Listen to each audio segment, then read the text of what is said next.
Bismillahirrahmanirrahim. Assalamualaikum warahmatullahi wabarakatuh.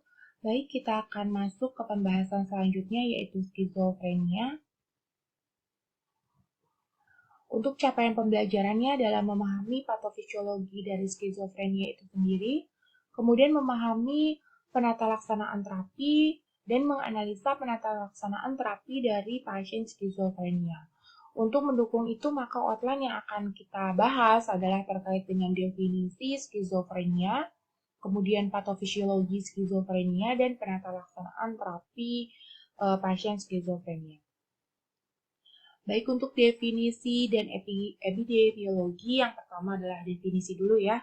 Jadi skizofrenia ini merupakan penyakit dengan gangguan otak ya, yang mengakibatkan adanya beberapa gejala tertentu. Nah, skizofrenia itu sendiri berasal dari bahasa Yunani yang artinya adalah skizo itu terbelah, sedangkan prene ini artinya adalah pikiran. Jadi pikirannya itu terbelah gitu ya. Terbelah dalam hal ini adalah tidak dapat mengimplementasikan atau membedakan antara dunia nyata dan dunia imajinasi. Oleh karena itu, hal terbesar yang dapat kita temukan pada pasien skizofrenia adalah halusinasi.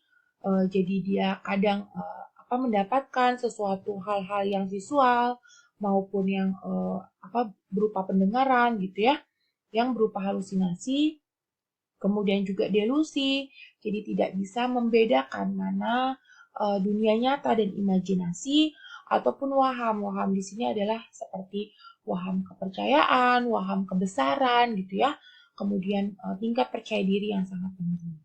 Nah, gejala-gejala yang timbul pada pasien skizofrenia ini ditemukan pertama kali pada tahun 1911 oleh Eugene Bleuler, yang dinyatakan bahwa ada dua gejala, yaitu gejala positif dan negatif.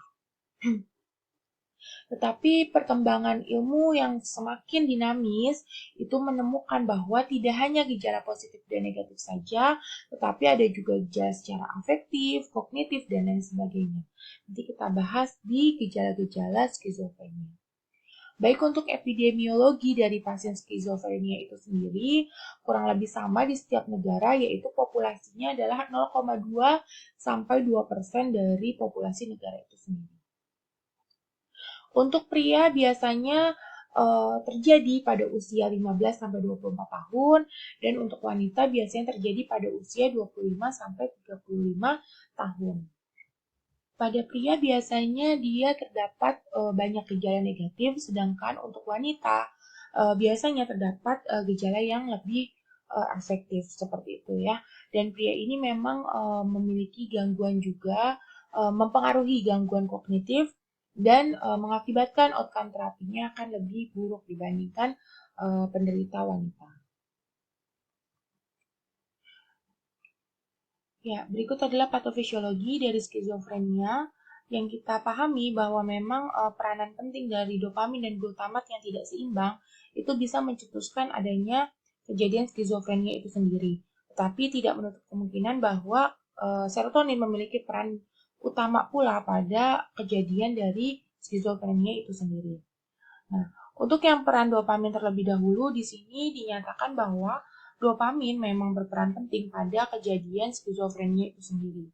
Jadi memang skizofrenia itu dipengaruhi oleh aktivitas dopamin pada jalur mesolimbik dan pada jalur mesokortik di saraf. Jadi dopamin ini memang memiliki beberapa jalur untuk pergerakannya ya. Di antara adalah jalur dari nigrostriatal, kemudian mesolimbik, mesokortik, dan tuber infundibular ya. Jadi ada 4 jalur. Nah, kalau misalnya memang aktivitas dari dopamin ini terganggu pada jalur mesolimbik ya, jadi di sini akan timbul adanya gejala positif seperti itu. Sedangkan kalau misalnya aktivitas dopamin ini terganggu pada jalur mesokortis, maka akan mengakibatkan gejala negatif, kognitif, dan afektif pada pasien skizofrenia itu sendiri.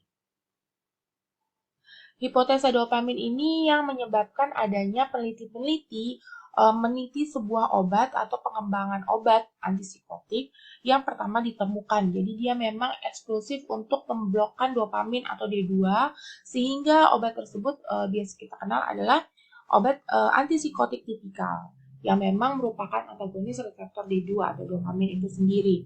Nah, obat antagonis dopamin ini atau antipsikotik tipikal ini dia memang memblok gejala positif berupa halusinasi, delusi, kemudian juga dia memblok gejala positif lainnya gitu ya.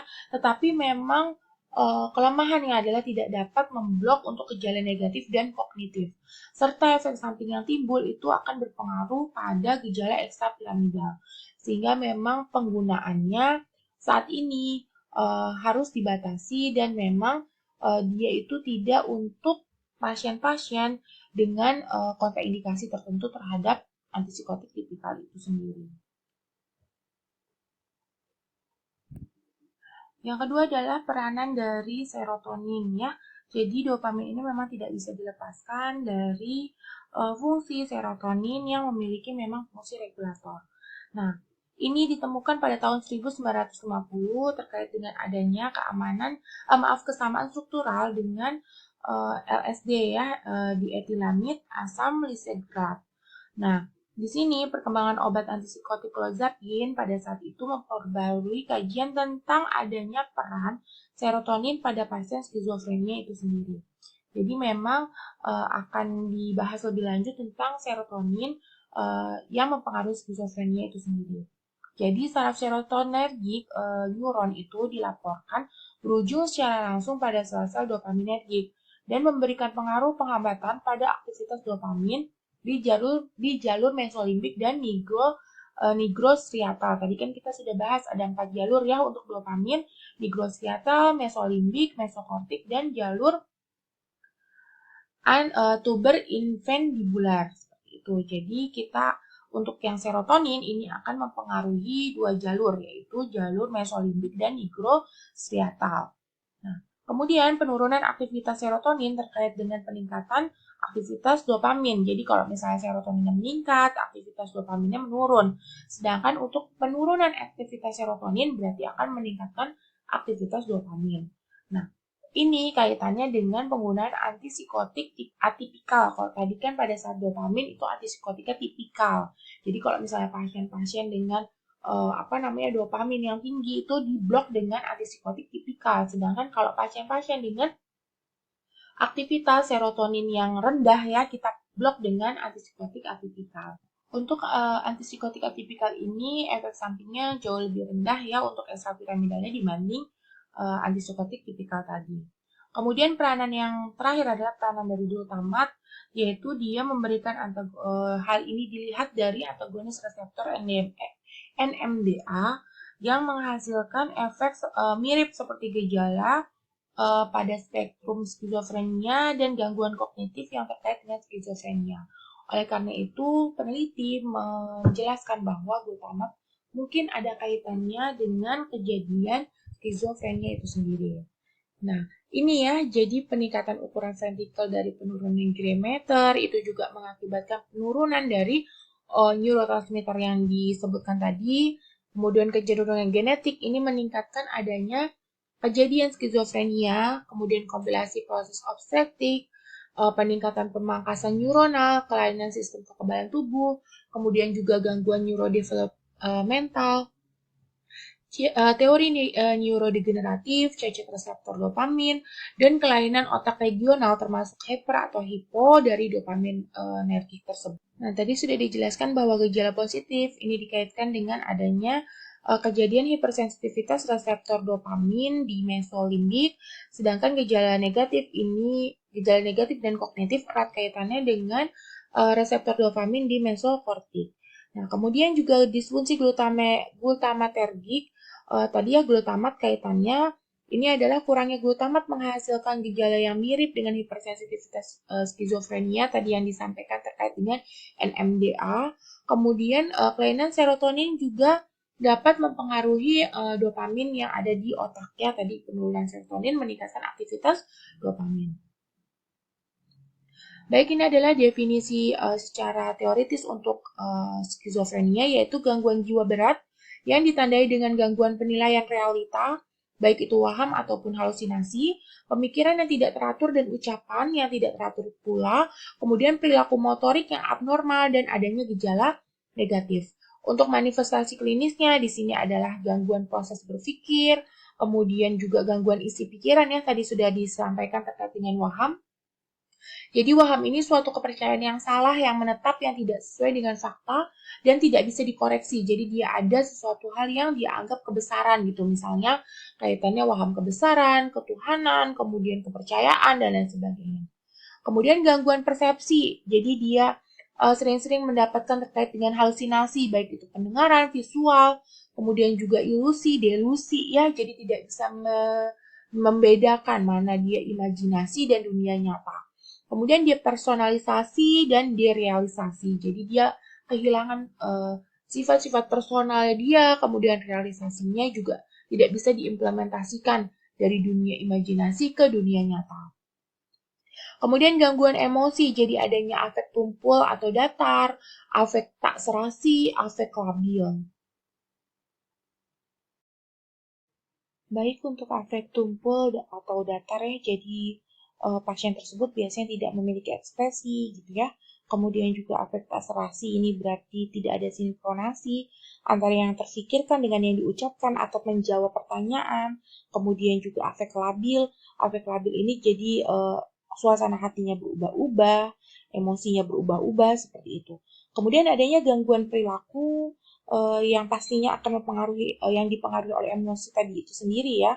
Kemudian juga gangguan motivasi, gangguan neurokognitif. Jadi penurunan kognitif memang akan terjadi pada pasien-pasien yang memiliki gangguan psikiatri, kemudian juga gangguan atensi atau perhatian, menurunnya kemampuan menyelesaikan masalah, kemudian juga gangguan memori. Jadi ada beberapa memori yang kemungkinan hilang ataupun menumpuk dan lain sebagainya. Nah, kemudian ini ada type ya, tipe dari beberapa skizofrenia. Yang pertama ada skizofrenia paranoid, yaitu pasien-pasien dengan tipe paranoid yang terdapat beberapa gejala, yaitu adanya gejala delusi, halusinasi, tetapi tidak ada gangguan pemikiran, perilaku yang tidak teratur, dan respon yang datar. Jadi dia hanya timbul adanya gejala-gejala delusi, halusinasi seperti itu. Tapi memang tingkat kekhawatirannya menjadi lebih tinggi. Kemudian skizofrenia disorganisasi atau hebefrenik. Di sini juga disebut skizofrenia hebefrenik ya, tadi ya sudah disampaikan bahwa gangguan berpikir dan perasaan yang datar itu terjadi secara bersamaan. Kemudian ada skizofrenia katatonik. Di sini individu hampir mungkin tidak bergerak atau menunjukkan kegelisahan atau gerakan yang tidak ada tujuannya. Jadi dia memang lebih ke motoriknya. Kemudian skizofrenia tak terinci atau diferensial. Di sini adanya gejala psikotik namun tidak memenuhi kriteria untuk gejala paranoid dan disorganisasi ataupun katatonik. Nah, jadi pasien-pasien yang tidak masuk ke dalam skizofrenia paranoid, disorganisasi dan katatonik itu masuk ke dalam tipe skizofrenia tak terinci. Untuk skizofrenia residual, di sini gejala positif terjadi pada intensitas yang rendah, sedangkan untuk skizofrenia yang simplex, di sini perkembangan gejala negatif menonjol tanpa sejarah episode dari psikotiknya.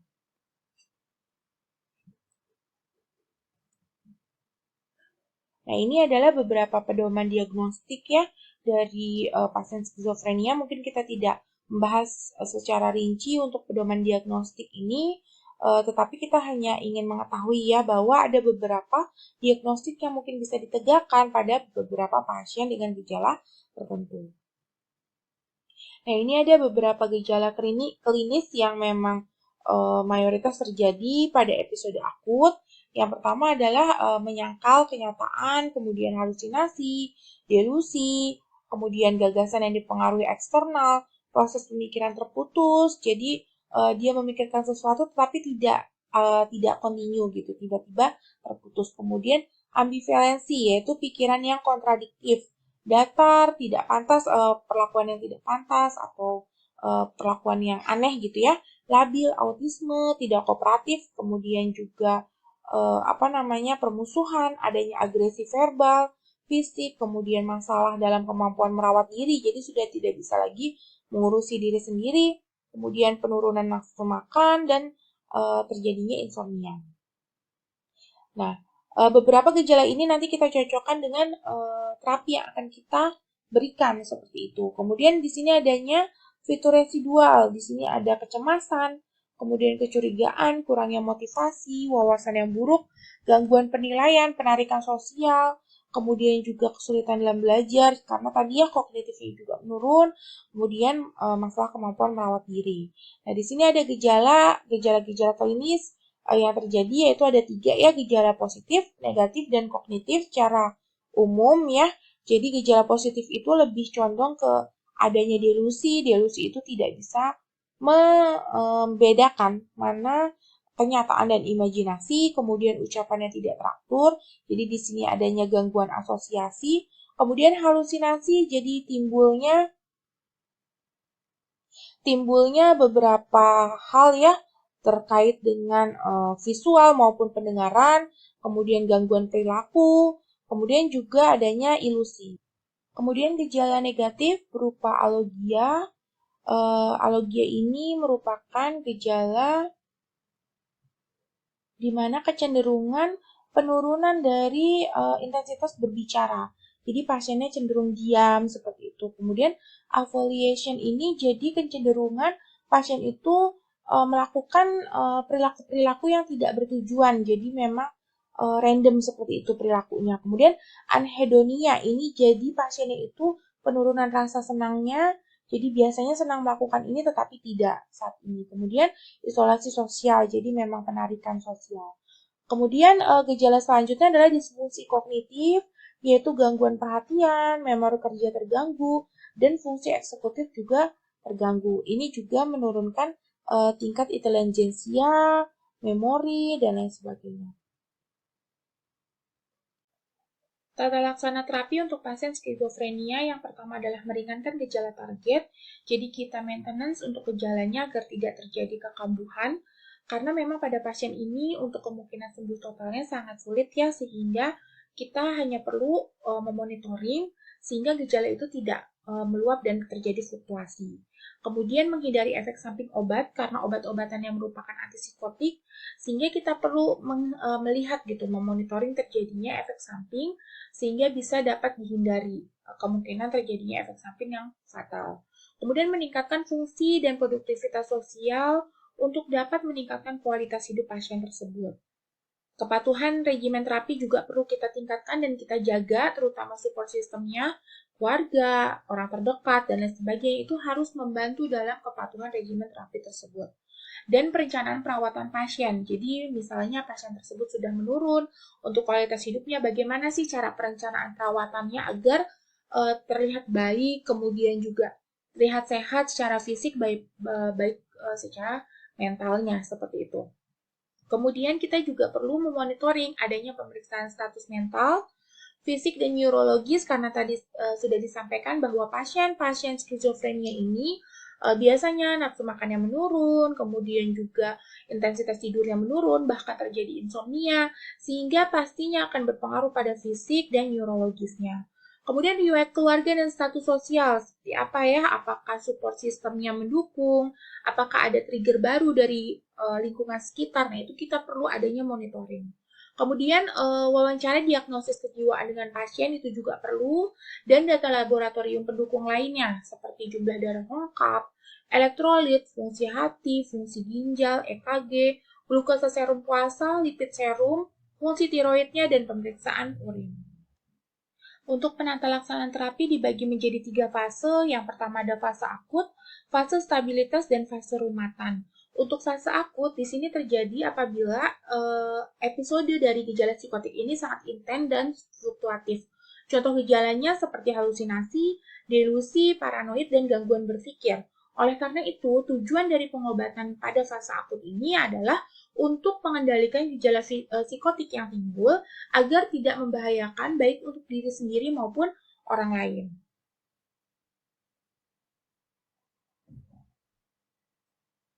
Pada fase akut, penggunaan obat sangat direkomendasikan untuk pertama kali ya, karena memang kita harus mengontrol kejadian gejala psikotik yang timbul.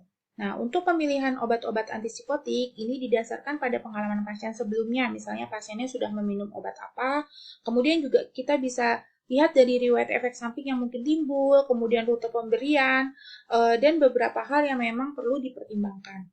Nah, dosis yang dianjurkan ini adalah dosis efektif yang meminimalisir terjadinya efek samping. Karena mungkin ada beberapa pasien yang mungkin baru mendapatkan antipsikotik sehingga masih belum bisa mentoleransi adanya efek samping. Sehingga kita perlu menggunakan dosis yang efektif tetapi lebih rendah seperti itu.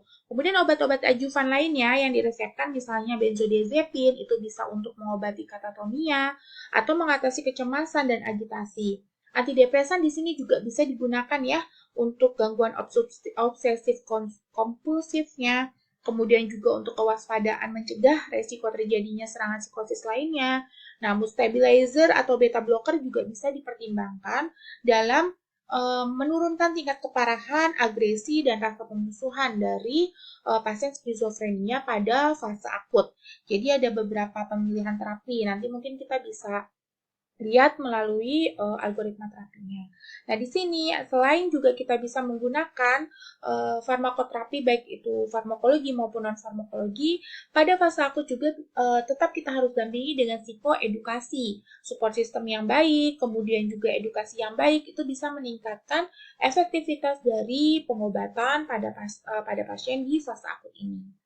Kemudian fase berikutnya adalah fase stabilitas. Fase stabilitas ini setelah gejala psikotiknya itu sudah dapat dikendalikan. Jadi pasien itu sudah mengalami fase akut, kemudian dia sudah mulai stabil nih. Nah, masuk ke dalam fase stabilitas, di mana mereka tetap terus mengalami gangguan berupa gejala psikotik tetapi lebih ringan dibandingkan fluktuasi pada fase akut. Nah, selama fase ini pasien sangat rentan terhadap kekambuhan. Jadi kita perlu menekan adanya kekambuhan. Oleh karena itu, tujuan terapinya adalah untuk mencegah terjadi kekambuhan, kemudian mengurangi gejala yang timbul, dan mengarahkan pasien ke dalam tahap pemulihan yang lebih stabil. Ya. Nah, untuk fase stabilitas ini biasanya terjadi pada minggu kedua sampai ketiga setelah serangan akut muncul. Tadi ya, pengobatan ini memang untuk meminimalkan kemungkinan kekambuhan, kemudian juga meningkatkan adaptasi pasien terhadap obat-obatan yang antipsikotik tadi ya.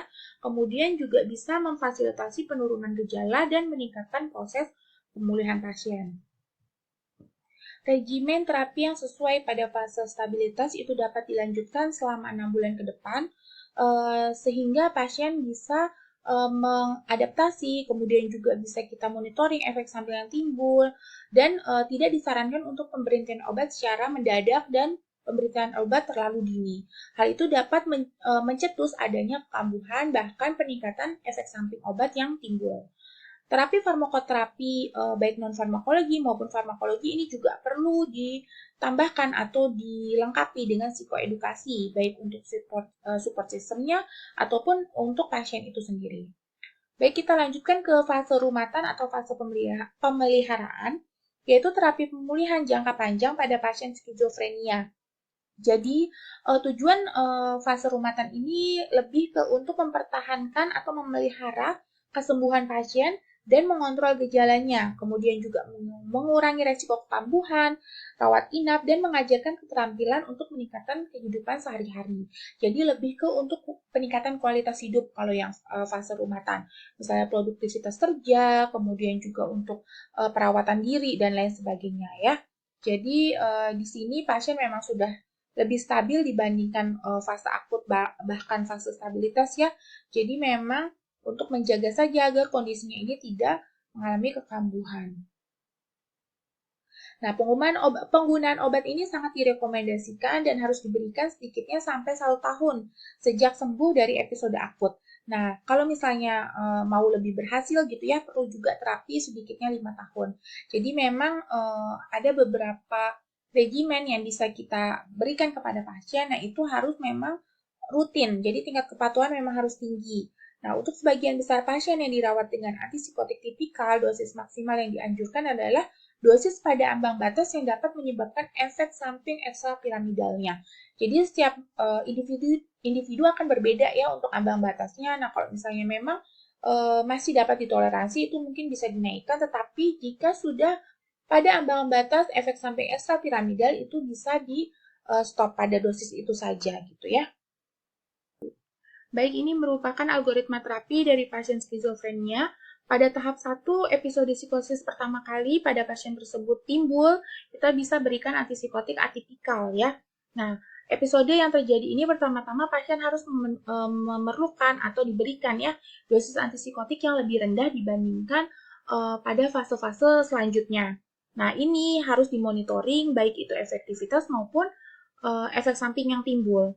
Kemudian jika pasien responnya itu sebagian atau tidak ada, bisa masuk ke stage yang kedua. Di sini kita bisa memberikan pemberian tunggal antipsikotik generasi kedua ataupun generasi pertama, selain antipsikotik yang diberikan pada tahap 1 tersebut. Jadi, dia misalnya dalam satu golongan yang sama tetapi berbeda jenis.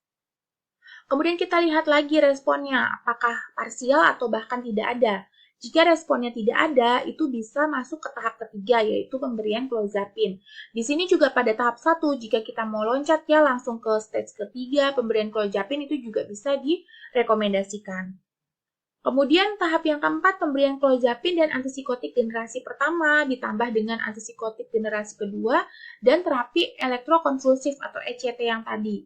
Jadi ini sudah masuk ke kombinasi terapi antara clozapine dengan antipsikotik generasi pertama atau generasi kedua dan ditambah lagi dengan ECT. Jadi ini non farmakologi dan farmakologi dia digabungkan.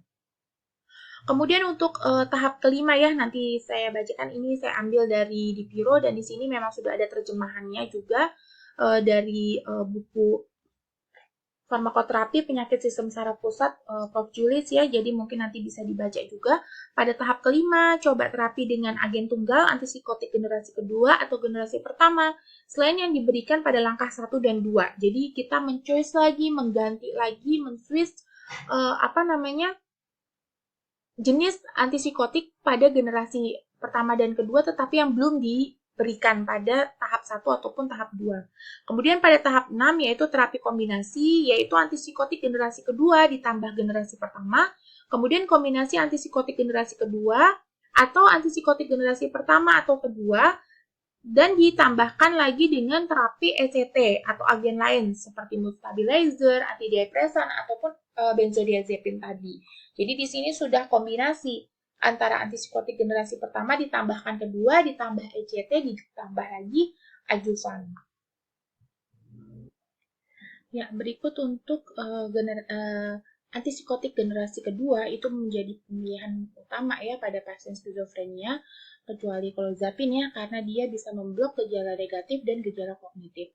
Kemudian generasi kedua ini memiliki efek samping ekstrapiramidal yang lebih rendah dibandingkan generasi yang pertama ya, yaitu berupa tardive dyskinesia atau TD, dan tidak banyak berpengaruh dalam penurunan efek serum prolaktin daripada first generasi ya, generasi yang pertama. Nah, clozapine memiliki semua kriteria ini. Nah, ini adalah bioavailability untuk beberapa obat dan waktu paruh ya untuk beberapa obat dalam metabolismenya di dalam tubuh. Nanti bisa dilihat ya untuk waktu paruhnya disesuaikan berapa lama atau berapa durasinya ya waktunya dia bekerja di dalam tubuh kita. Kemudian ini penata laksanaan efek samping. Jadi ada beberapa obat itu lebih cenderung dia mengakibatkan sedatif, kemudian juga ada yang cenderung lebih mengakibatkan efek samping pada ekstrapiramidal, antikolinergik, kemudian otostatis, prolaktin dan lain sebagainya. Ya, untuk terapi pada ibu hamil dan menyusui, memang generasi pertama memiliki resiko lebih rendah menimbulkan cacat lahir pada janin, karena memang haloperidol ini setelah diteliti tidak menimbulkan atau memiliki hubungan yang signifikan terhadap kejadian teratogenesis. Nah, generasi pertama memiliki resiko lebih dari 2 kali menyebabkan kelahiran prematur, dan antipsikotik ini juga memang memiliki peranan dalam resiko hampir 2 kali lipat lebih besar dalam kemungkinan diabetes pada kehamilan. Jadi, diabetes gestasional dapat ditimbulkan dari pemberian antipsikotik. Antipsikotik ini juga dapat terekspresi dalam ASI dengan rasio ASI berbanding plasma 0,5 berbanding 1, tetapi 1 minggu setelah penggunaan clozapine ditemukan 279% dalam konsentrasi serum. Jadi meningkat lebih tinggi ya untuk clozapine, sehingga penggunaan clozapine tidak direkomendasikan pada ibu menyusui. Nah, berikut adalah tesis saya ya terkait dengan efektivitas pemberian vitamin E terhadap outcome terapi pasien skizofrenia. Jadi memang yang sudah saya ceritakan di awal, yang sudah saya paparkan di awal bahwa skizofrenia ini juga dapat ditimbulkan akibat adanya kerusakan neuron dari paparan radikal bebas, sehingga adjuvan seperti vitamin E ini dapat memperbaiki neuron-neuron yang rusak, mendegenerasikan neuron-neuron yang rusak tersebut, sehingga dapat berfungsi lebih baik lagi. Nah, terima kasih untuk perhatiannya. Semoga bermanfaat materi kali ini. Wassalamualaikum warahmatullahi wabarakatuh.